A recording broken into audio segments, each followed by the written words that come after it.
I have a fun fact about Final Fantasy X that I'm pretty sure you didn't know. But if you did, good on ya. So how much do you know about the history of the Bhed? So about 1,000 years ago, their ancestors, the Bhed, were led by a man named Alb, and they were just regular humans like you and me. But they were also the original creators of Machina, and they created it just to make everybody's life easier. That was it. Prime example, check out Zanarkand. It's practically a tech paradise. Well, before everything went to f***ing shit. And at this time, the rulers of Bhed were powerful magic users, and sometimes they dabbled in summons. They saw the rise of Machina as a threat to their way of life. So they convinced, and by convinced I mean aggressively encouraged with consequences, the Bhed to make weapons to fight against Zanarkand. Because Zanarkand's high summoners were a powerful threat to their rule. And if Zanarkand ever waged war, they feared that they would lose. So the Bhed would then go on to make weapons and Machina soldiers for Bhed. But here's the kicker, some of the army wasn't ready, so the Bhed just put on yellow hazmat suits and pretended to be machines. And that actually didn't go very well, but that's why they wear those yellow hazmat masks. Fast forward to the war between Bhed and Zanarkand,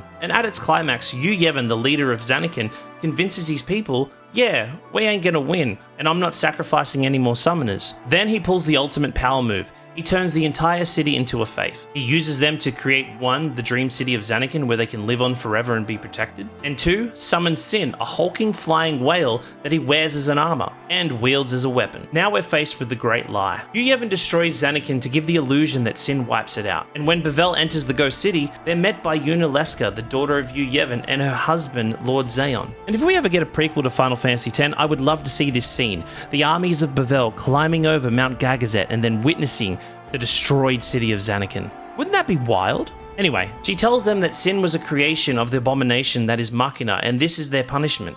And Sin will not stop until all Machina is gone and they have atoned for their sins. So instead of taking the blame, Bhed goes, oh perfect, we need someone to blame, and points to the Bhed. They then go on to execute their leader Alb, which was, classy behavior. Afterwards, the rulers of Bhed would then use magic to brand the Bhed with green spiral eyes so people could tell them apart. So everybody knows that they are the reason for Sin. They were then scattered to the 4 corners of the world, but when they got together, they changed their name from the Bhed to the Bhed, in respect of their leader Alb and their original name, the Bhed. So did you know that fact? Do you think I'm talking bullshit? But either way, if you learned something new, let me know.